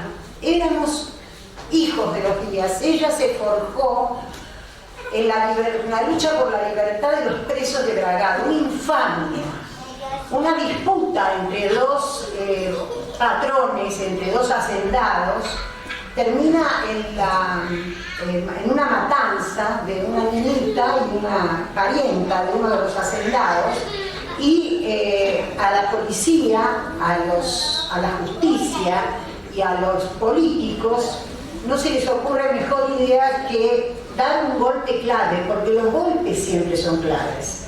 Con una sola acción desarticulan a muchos. Buscaron 3 dirigentes obreros anarquistas y los acusaron, y se confabuló durante 10 años todos los niveles de justicia, la primera, la segunda y la tercera instancia. Llegaron hasta la Suprema Corte de Justicia. ¿Quién dirigió esas primeras luchas por la libertad de los presos políticos? Boto, Pascual Boto, que justamente desde adentro tomaba iniciativas, escribía, producía, convocaba, y toda esa tarea, todos esos grupos de trabajo, después los replicamos en la lucha por la libertad, por las condiciones dignas, por los juicios, por el derecho a los juicios, por la denuncia contra las torturas en la década del 60 y el 70. Toda esa sabiduría de Reina en aquellos tiempos, toda su sensibilidad nos impregnó, no solo nos impregnó para dar la batalla por la libertad de los presos políticos y por sus condiciones dignas de detención, y porque poner en marcha la justicia, porque la justicia cajoneaba, eludía, no trabajaba, de alguna manera, aunque sea para tener un proceso digno. Todo esto que ella acumula a los 20 años, 18, 19, 20 años, nos lo transmite. Entonces nosotros éramos incansables, toda injusticia nos molestaba. A mí me molestaba la injusticia del hospital. Me resultaba absolutamente insoportable. Aprendí a cortar la luz para que no aplicaran electroshock. Y como eran muy brutos, ignorantes, y en el hospital, como era muy precario, siempre fue muy precario, se cortaba la luz. Entonces creían que ese día era que habían cortado la luz de casualidad. Pero hicimos mucho más que eso, hicimos mucho más haciendo cosas en la calle. En cada una de las huelgas obreras estábamos presentes para traer la voz de los presos políticos, también nuestra voz de la gente internada, excluida, y dentro de la misma facultad nosotros asistíamos a la reforma del plan académico de la carrera de psicología. En el año 1970 se pone en marcha, yo había egresado en el año 1968, año en donde libraba de Estados Unidos la lucha contra la guerra de Vietnam, en Europa el mayo francés. Entonces había toda una revisión, revolución de las costumbres, contra el puritanismo, contra el autoritarismo, contra la relación asimétrica docente-alumno, contra la explotación del hombre al interior del matrimonio, todo un cuestionamiento de las instituciones. Era todo el tiempo cuestionamiento, cuestionábamos la represión sobre arte, cuestionábamos la relación entre ideología y ciencia, cuestionábamos a quién le sirve ese conocimiento, cuestionábamos en el caso de la psicología cuál era el objeto de la psicología. Nos destripábamos el cerebro para poder encontrar un objeto de estudio, una producción de ese objeto, porque estaba en disputa, era un objeto en disputa. Justamente ese año, 1970, me conozco a Reina, vamos a las fábricas, luchamos por la libertad de los presos políticos, pero también reformulamos los programas. Hay un hermoso estudio de la materia psicología clínica, hecho por una compañía de humanidades, donde dice que raro, no tiene bibliografía. Es cierto, no tiene bibliografía. Por ahí aparece el nombre de Althusser, que era un poco aceptado, pero otros nombres no aparecían, porque para hacernos entender cómo se construyen los síntomas, lo primero que leímos fue el papel de la mercancía. Entonces, ¿cómo iba a figurar? Si continuamente éramos amenazados, continuamente. Yo daba clases en el tercer subsuelo de ese ignominioso edificio, con olor a pis, inundado, igual no faltábamos y estábamos al frente del aula, con la CNU a los cadenazos, amenazándonos, siempre tratándonos de cipayos, parte de la sinarquín. Son las tecnologías, porque es tan convocante, Reina, es tan convocante, que me puse a reconstruir los años 70, 71, 72, 73, hasta la misión Ivanisevic, que ya fue el colmo de los colmos. Dentro de la universidad y fuera de la universidad. Son tantos los muertos, son tantos los actos de violencia. Era tan, ¿cómo irrumpían? Eran pocos, pero se daba el lujo de andar armados y andar con cadenas. Entonces, dar clase, sostener las clases, a pesar de la cantidad de interrupciones. Yo he dado clases abajo de un árbol, en un bar, para que no perdieran la cursada, impulsados por ese maravilloso profesor que fue Juan Carlos Pizarro, que se hizo cargo, se puso al hombro la carrera de psicología y seguimos adelante. Había muchas reinas, masculinas y femeninas, con paciencia, con vehemencia, con convicciones, con una noción que quisiera que volviera, si fuéramos capaces de volver a construir. Una noción acerca del semejante. El semejante era muy importante, como vecino, como compañero, como familiar. No tenía que tener ningún semáforo, ninguna corona para ser un semejante. Nos dolía, nos conmovía el semejante. Y ella en ese sentido era como un cristal sonoro, que nos hacía hasta flamear. Yo las últimas veces que la vi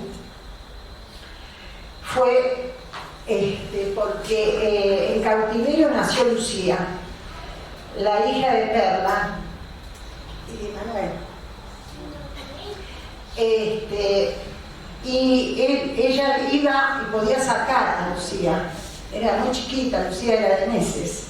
Entonces, como yo tenía a mi ex marido preso, también tenía derecho a ir a las cárceles y derecho a encontrarme con ella.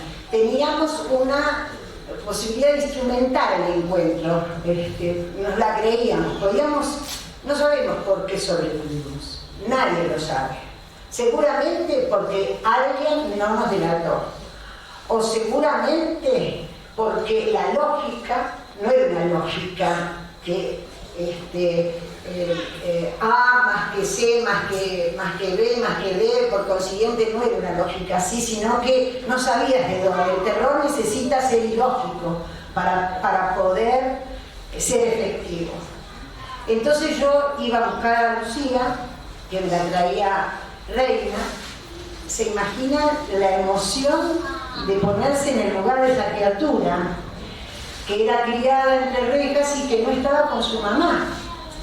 Las dos crispadas.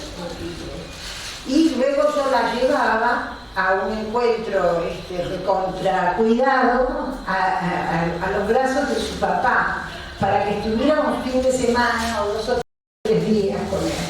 Por ese derecho del niño a ser en la vida, por ese derecho a tener familia, por ese derecho a inscribirlo en una historia.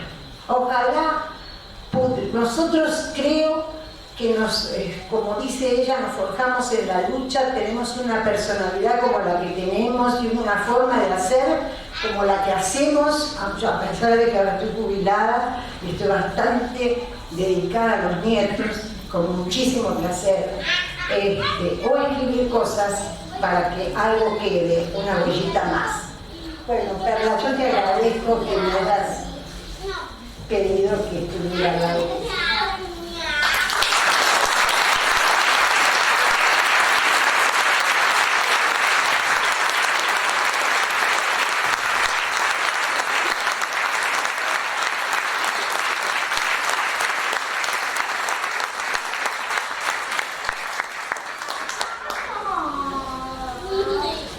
qué emoción. Yo pensaba hablar como hija de mi mamá, que se llamaba Reina, que la llamaron Reina, que mi abuelo materno la llamó Reina, mi reinita. Cuando le daba el corazoncito de la manzana, lo más rico de la manzana, y le decía para mi reinita. Y de ahí fue quedando Reina. Mamá nos contó muchos cuentos. Siempre decíamos con mis hermanos, supimos ser 5 hermanos, quedamos Rolo en México y yo acá. 2 murieron de enfermedad, y a Diana, la menor, la secuestraron y la asesinaron, la desaparecieron. Con mis hermanos decíamos que a nosotros nos hablaron los cuentos, los mitos griegos, los mitos romanos, las historias que siempre tenían, sin ser un adoctrinamiento, porque era como una llovinita finita, pero que siempre tenía que ver con explotadores y explotados, tenía que ver con una lucha, con un hilo conductor, con una historia que empezaba allá. Yo soy justamente nacida el 12 de octubre, digamos, entonces todo esto de la conquista, todo esto de las luchas de la independencia, yo siempre me arrogaba delante de mis compañeros diciendo que yo tenía un diccionario andante, porque yo llevaba las mejores definiciones a la escuela. Y nunca tocaba el diccionario, y no sé buscar en la guía, porque todo le preguntaba, y ella iba desgranando, pero a su vez desgranaba los múltiples sentidos que puede tener una palabra, según el contexto que tenga. Es decir, que mamá era muy dialéctica, digamos, ¿no? Entonces, ese materialismo histórico, digamos, esta cuestión de la historia que no es una fatalidad, la historia que no es un conjunto de hechos fatales o casuales, sino que tienen su razón de ser y que además no se repiten siempre de la misma manera, pero a su vez tienen una continuidad. Esto fue entrando así como, desde mi experiencia personal, como muy despacito. En ningún momento me puso un libro de Marx delante ni un libro de Cook delante, pero yo leí a Cook y leí más a Cook que a Marx, porque es más fácil, digamos.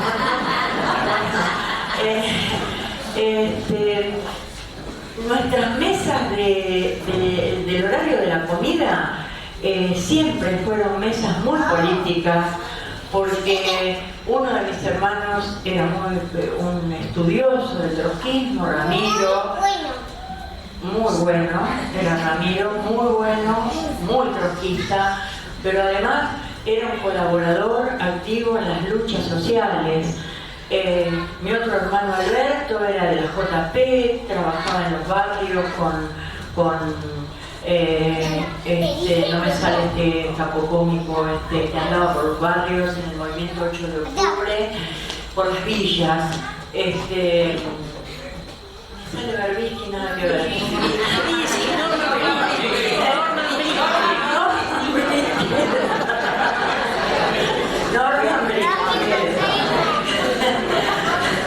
Pobre Berbisky.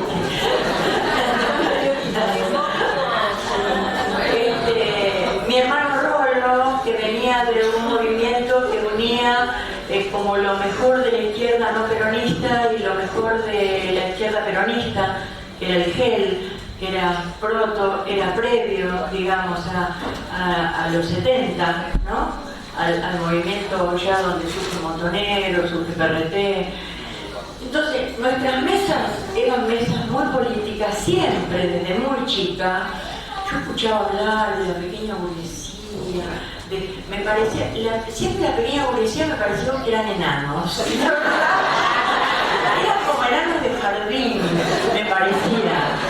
Después me fui dando cuenta que un poquito éramos enanos de jardín, pero que era otra cosa.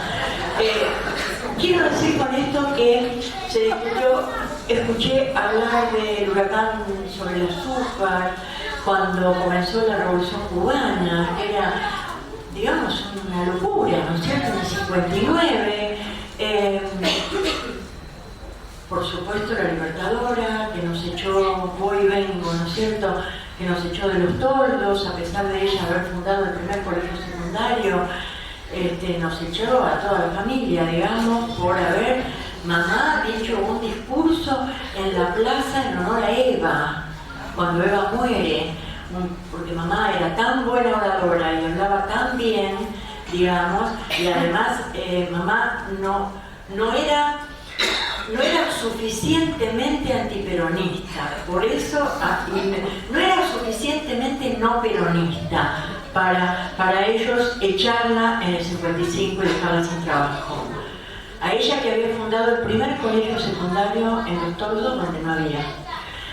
Entonces, digamos, la política estaba siempre imbricada, como decía recién Liliana, tenía que ver con el semejante, tenía que ver con el otro, tenía que ver con la patria grande, con Latinoamérica, tenía que ver con el mundo, con las historias de las revoluciones, con las historias de las propias gente del campo y de la ciudad que tanto había luchado por obtener derechos, por defenderlos, por tenerlos. Entonces, bueno, fue así que en casa se abrió todo un abanico, digamos, algunos fueron hacia el peronismo, otros fuimos hacia el PRT, pero en ese sentido yo sí quería, digamos, dejar algo como que a mí lo que más me impresionaba de mamá, además de la valentía y además de ese coraje y ese optimismo estratégico, que no era ningún optimismo bobo, digamos, ¿no es cierto? Yo nunca la vi decaer ante las sucesivas derrotas, ni derrotas personales, ni derrotas sociales, derrotas de todos, ¿no? Siempre la vi reponerse, al contrario, dar 2 pasos, mirar para adelante, plantear cosas con claridad. Tanto en el golpe del 66, cuando ella dijo de sencillar hasta que aclare un carajo. Me acuerdo del momento en el que lo dijo. O sea, estaba cuestionando las palabras del general, diciendo, esto no es un golpecito cualquiera, esto es un golpe militar de la puta que lo parió. Esto es un golpe que viene a quedarse. Lo mismo tuvo la sensación cuando el 25 de mayo del 73, más allá de todo nuestro entusiasmo, ¿no es cierto? O sea, cuidado porque vuelven. Siempre nos decía, a mí me decía, vos tenés un ángel en la guarda, pero un día se va a cansar y te va a sacar el alita y me la sacó. Y así fui a parar la cárcel como 7 años y pico, en donde fue otro periodo importantísimo donde mamá, anudamos un vínculo. Ella anudó un vínculo con todas las compañeras y además un vínculo conmigo, bueno, muy fuerte. Nos vimos años a través del vidrio, pero nos pudimos tocar, nos tocábamos con las palabras. Ella nos escribíamos cartas permanentemente, ella transcribía cartas de cualquier otro, digamos, ¿no? Si el panadero le había preguntado cómo estaba yo, mamá me lo contaba y yo le hacía una carta al panadero. Esa misma noche le hacía una carta al panadero. Y ella se la daba y entonces empezábamos un vínculo con el panadero. Es decir, era sumamente interesante. Yo llegaba a sacar 7 cartas por noche, ¿no? Que el cartero se llevaba 7 cartas mías en donde ella a su vez contestaba con poemas de Miguel Hernández, con tangos. Yo tengo un cuaderno de la cárcel que es, bueno, lo amo, tiene dibujitos de las nenas, cartas yo le decía a ella que era como un cricket para mí, ¿no? que ella venía, me visitaba, ¿viste? Como que levanta, ¿viste? Porque levanta porque tiene con qué, y porque además establecía un vínculo de una fortaleza, digamos, en ese momento, que atravesábamos el vidrio y juntas, digamos, podíamos más. Yo siempre recuerdo uno de los tantos calabozos en los cuales nos llevaban porque sí, digamos, porque sí o porque no, digamos, ¿no es cierto? Porque teníamos el pelo atado, porque lo teníamos desatado, porque, no sé, porque dormíamos la siesta, no la dormíamos. No había ningún reglamento, era la perversión, ¿no es cierto? Era el aniquilamiento de esa manera, en Devoto. Y uno de los calabozos, a mí me gustaba ponerme lemas. En uno de los calabozos yo puse una pregunta: ¿cómo llegué hasta acá? Pero bien, no lloroso, ¿no? ¿Cómo fue que llegué hasta acá? Y me encantó terminar el calabozo volviendo con imágenes muy de la infancia, muy de niños, de viejos, de chicos pidiendo, de mamá contándome cosas, ¿no? Qué bien, qué bueno. No es que pasó la cabalgata Gilevi, que me hizo así y yo me monté. No, esto venía de las entrañas mismas de la patria que encarnaba mi mamá, que se llamaba Reina.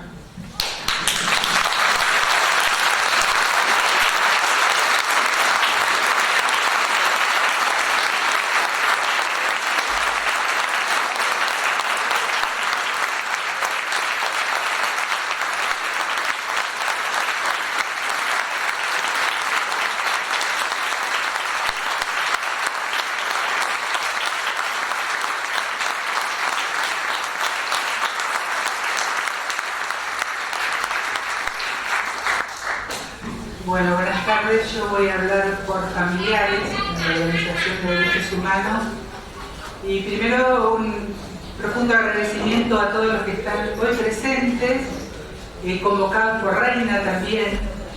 Ya nos convocó Reina cuando empezamos las reuniones con Lucía, con Ana, con Perla, y empezábamos a vivir esos momentos de elegir, de compartir las palabras, las poesías, los dibujos, y ya estábamos felices de estar construyendo ese espacio que iba a terminar en esto. Y esto es todos ustedes, con mucha emoción, mucha historia, y se notó en los abrazos que duraban mucho, en los encuentros que se iban produciendo, abrazos. Yo los sentía fuertes y cálidos. Eso promueve Reina. También desde familiares queremos agradecer la convocatoria de la universidad a través de Humanidades. La universidad con ese rol que ha tenido siempre respecto al tema de los derechos humanos. Y el agradecimiento tiene que ver con estas convocatorias en las calles que ha habido siempre, sobre todo la multitudinaria contra el 2x1, las marchas donde siempre los trabajadores, las organizaciones sociales, los organismos de derechos humanos y la universidad siempre estuvieron presentes. Y fundamentalmente para nosotros, desde los organismos, encontrar una fuerte respuesta respecto a esa intención de modificar el número de desaparecidos de este genocidio, como se nombró acá muchas veces, y desde la universidad, desde nosotros, desde los trabajadores, desde las organizaciones sociales, siempre dijimos, son 30.000. En esto nos acompañó la universidad, aparte de este encuentro de hoy. Y desde familiares, aquellos encuentros con Reina, cuando empezamos a acercarnos, los hermanos, las esposas, los esposos, y encontramos en ese espacio de familiares junto con Reina la posibilidad del encuentro y del reencuentro con la militancia. Cada reunión con Reina era una clase política, y en esa clase que íbamos recibiendo de compartir con esta metodología que le podemos poner el nombre de dialéctica, que sí, que es dialéctica, pero lo llevamos a la práctica, como es la praxis de la dialéctica, si llevamos a la acción aquello, primero sacarnos los dolores y las mochilas que traíamos, empezar a hablar de la palabra política, porque cuando empieza el movimiento de los derechos humanos, muchas veces se nos veía como afectados, éramos el tema de los afectados. Nosotros nos corrimos de esa mirada y le pusimos político a la organización familiar. Éramos familiares de detenidos, desaparecidos y presos políticos y gremiales por razones políticas. Y en ese sentido eran nuestros encuentros, nuestras reuniones, nuestras evaluaciones. Salíamos a visitar a los familiares, a acompañarlos, salíamos a denunciar en las calles, pero también hacia adentro teníamos evaluaciones acerca de cuáles eran las direcciones.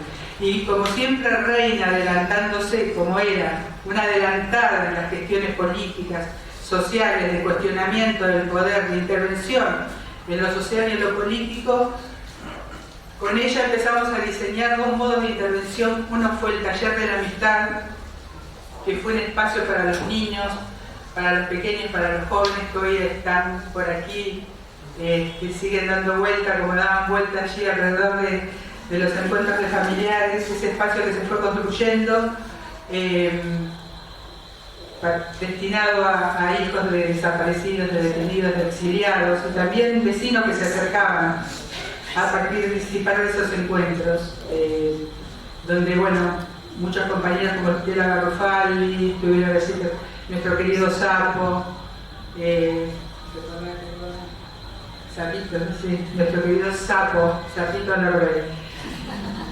Y otra de las intervenciones que se diseñaron desde Familiares con Reina como mentora fue la Coordinadora Estudiantil por los Derechos Humanos.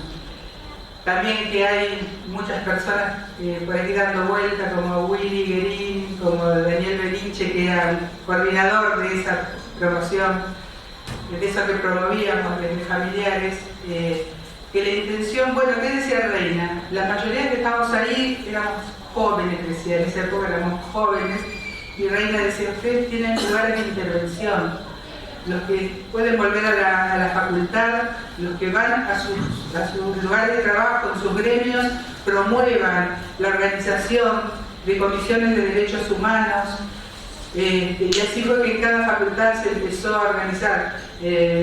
Yo trabajé en periodismo, que pude volver y pude terminar la carrera, y desde ahí se organizó la Comisión de Derechos Humanos de la Facultad de Periodismo.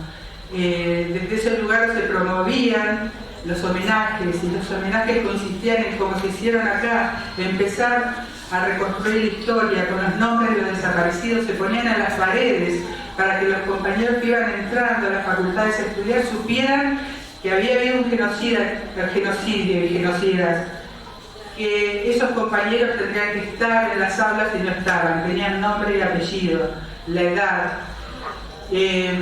Esos dos modos de intervención nos permitió a nosotros tener una gestión política en esos momentos tan duros, y eso fue creciendo a tal punto que todo el movimiento de derechos humanos, con las abuelas, las madres por supuesto, la Asamblea Permanente, el CELS, tienen una vigencia permanente.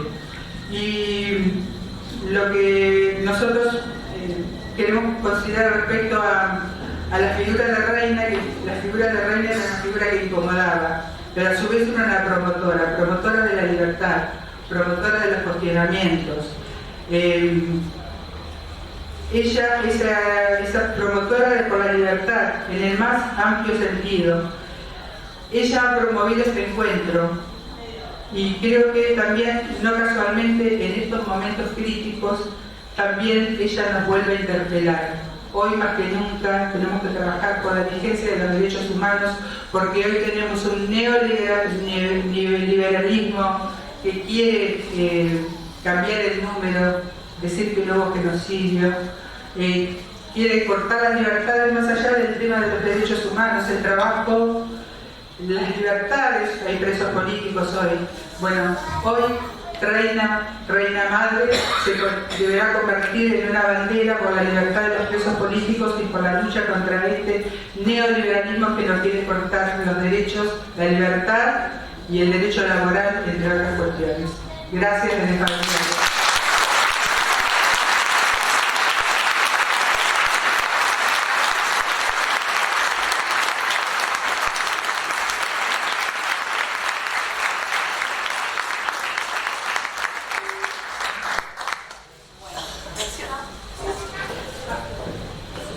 Menciono unas adhesiones más que nos fueron llegando, como la adhesión de CONADU, que mañana está de movilización precisamente por el derecho a la educación superior y que nos vamos a estar movilizando a la tarde de la Capital Federal. La agrupación de graduados Construcción, que es la conducción del Centro de Graduados Osvaldo Bettino, de la Facultad de Ciencias Naturales y Museo, la Mesa de Memoria de la Facultad de Ciencias Naturales y Museo y la agrupación Octubre de profesores de la Facultad de Ciencias Naturales y Museo. Como han visto quizás con los dos paneles y con la lectura de poesías y con las canciones y la voz de Reina con la que quisimos empezar, algo que nos sucedió al empezar a encontrarnos fue que precisamente había mucho para decir y que todavía había mucho por reconstruir. Por lo tanto, nosotros pensamos que este es un primer paso, en verdad, sobre esa dirección. Dudamos mucho si hacer micrófono abierto o no. Eso nos parecía que podía llegar a complicar también la dinámica del encuentro. Quizás lo que le vamos a proponer es que podamos quedarnos conversando luego y quizás planear juntos nuevos encuentros donde seguir hablando de otras dimensiones que hoy no estuvieron presentes de Reina y de tantos compañeros y compañeras que necesitamos recuperar para pensar la coyuntura actual.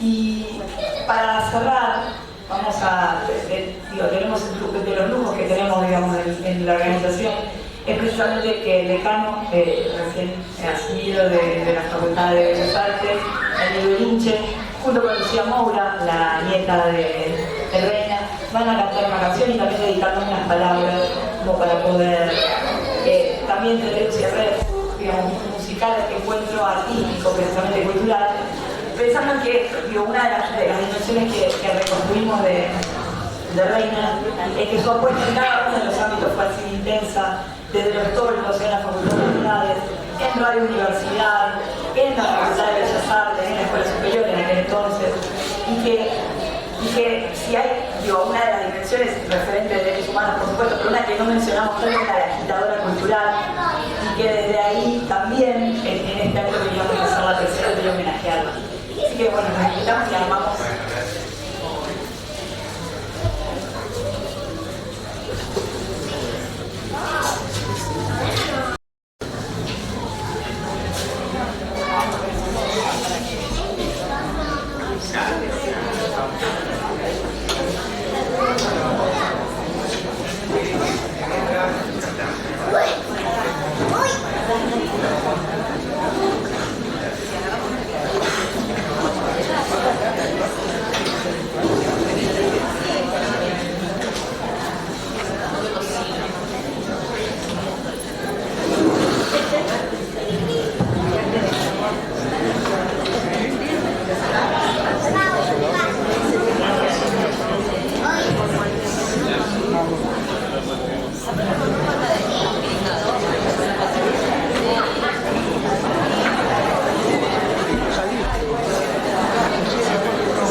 quedándome solo al final, muerto de sed, harto de andar, pero sigo creciendo en el sol. Vivimos, era el tiempo viejo, la flor, la madera frutal. Luego la hacha se puso a golpear, verse caer, solo rodar, pero el árbol rebelde será nuevo.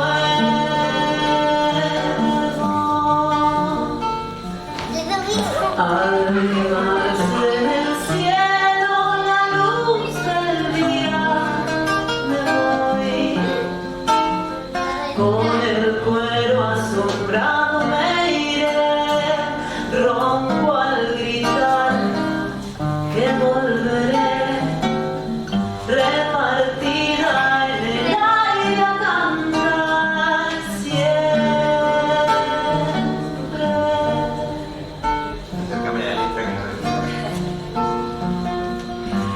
Mi razón no pide piedad, se dispone a partir. Me asusta la muerte ritual, solo dormir, verme borrar una historia me